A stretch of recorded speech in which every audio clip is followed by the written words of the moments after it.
Hi, welcome to this video day, which is all about Forex money management. We're going to look at a simple stop loss trading strategy.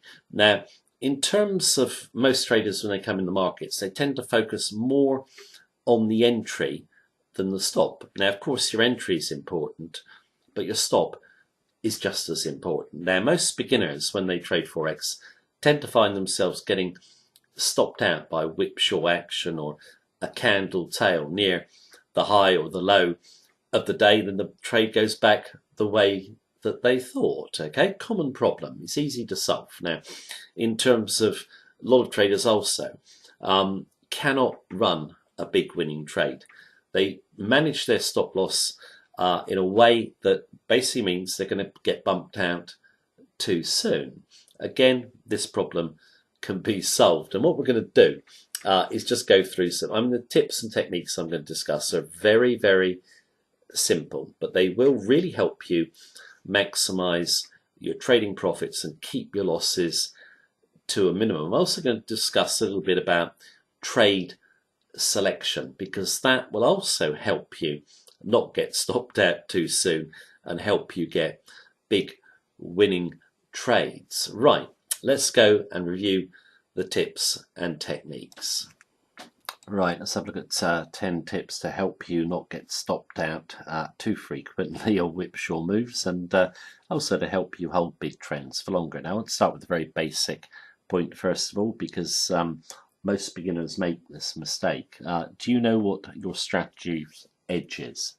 Do you know why you're going to win when 90% of traders lose? And do you know the logic? And have you researched the logic that edge is based upon? Now, most beginners don't do this, okay? What they'll do is they'll simply just take a strategy from someone online, just think, well, it's going to work. Guy says it's going to work.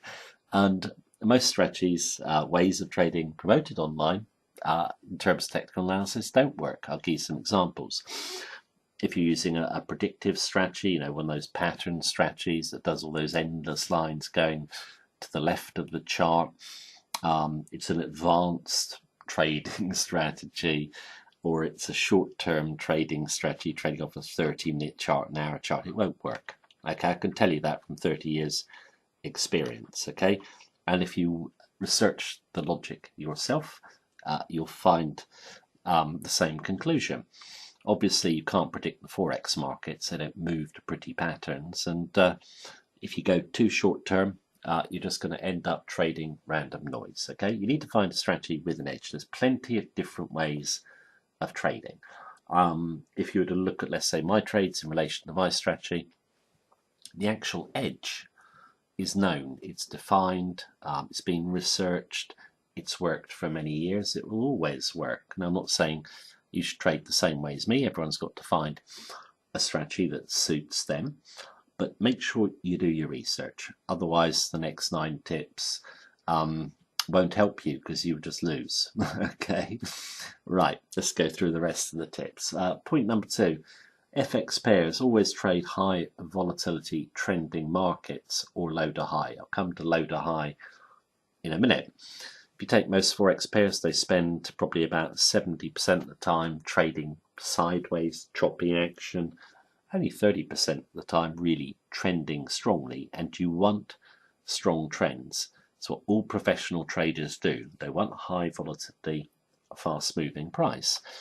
Now, most beginners make the mistake of only trading a few pairs. Some will just trade 1 or 2, like let's say Euro USD and GBP USD. That's a huge mistake. If you want to not get stopped out too frequently, you want to be trading moving pairs. So look at more pairs. It's a very basic point. Plenty of great opportunities in the crosses, major crosses, and even in the more minor pairs. I would monitor at least 20 pairs. Okay, if you monitor 20 pairs, you've got a soundly based technical strategy.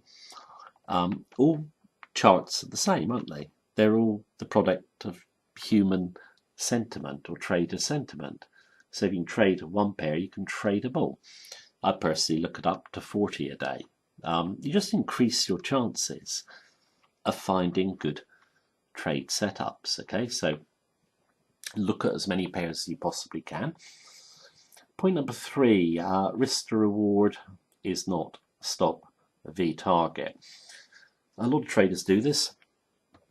They'll say, right, I'm risking 50 pips to stop, 200 is my target, my risk to reward is 4 to 1. No, it's not. It's just a trader's opinion.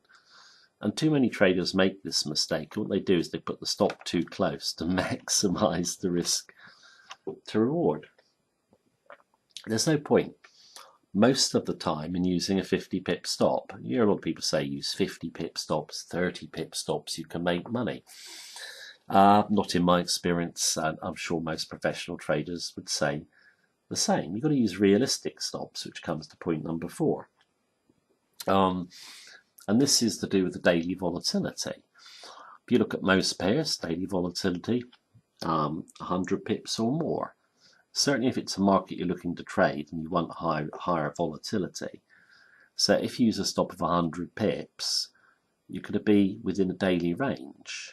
So it's not a good idea most of the time. You need to give enough room to your stop to allow you to stay with a trade. A lot of people say, well, could I really do 100, 150 pip stops? Sounds like a lot of risk. No, you just cut the trade size back. Because, for me, if I'm using that stop, or that stop size, I'll be looking for 300, 500 pips or more on the other side. So you've got to be realistic with your stop, so you will get taken out. And this leads also on to point number 5. Don't put your stop at an obvious level. Okay, and a lot of traders just put their stop behind near-term support or resistance. They get taken out, the price rebounds back the way they thought, and a lot of the time you'll see them blame their broker. It's not their broker at all. It's more likely to be an institution hunting retail stops. There's plenty of big funds that do that.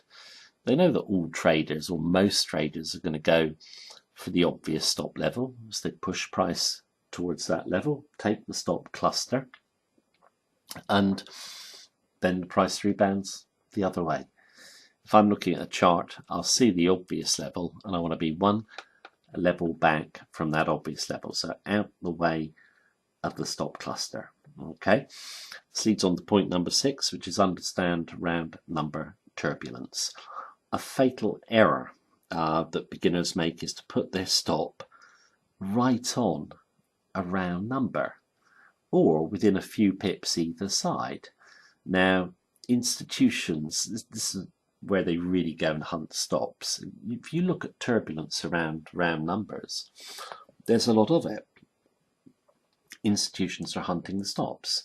If I've got a stop behind a round number, it would depend on the pair, but I'd normally give it at least 20 pips, normally 30 pips back, to stay out the way of the noise. And that's the same for a trade entry through a round number as well, because of the turbulence around them. Okay, now point number 7, moving stop to entry, a common error. A lot of traders, what they do, as soon as they've got some profit, they basically say, right, I'll move my stop to entry. I can't lose. It can only go in my favour. And they put it too close. They're too frightened of losing money. Now, if you're too frightened of losing money and always want to move your stop to entry, you just are not confident in your strategy's edge. I mean, you can do it sometimes. I do it rarely, occasionally. Most of the time I won't do it, because if I get stopped out, sure, I haven't lost any money, but the trade, a great profit could be missed. It's no point in doing it. Okay, trade stalls, switch to another pair. You get this a lot, actually, where you come into a trade, the volatility increases, then suddenly it stalls. Okay, so it drops. Very often, you are best either to liquidate the pair and go flat, or if you see another trade setup that looks better elsewhere, go for that. I normally find that most of my trades come right pretty quickly, so I time them. They stall normally within a few days. I will come out, look for another pair. It doesn't matter if I've got a small profit or a small loss. I always view you're trading the market, so you're looking always for the best trade opportunities. And a lot of traders will stay in a trade deep down. They know it's probably not going to go in their favour. The price action has changed and they'll just let themselves get stopped out. I always try and avoid that. Point number 9, should use simple sentiment analysis. My answer is yes, you should. And the reason for this is, the chart is a reflection of the sentiment of traders. So if you know the sentiment behind the chart, the technicals, you get advance warning of what might happen. So for example, let's say in terms of point number 10, you've got very bullish sentiment towards the Forex pair, and the price action has been going up strongly, then suddenly it stalls and loses momentum.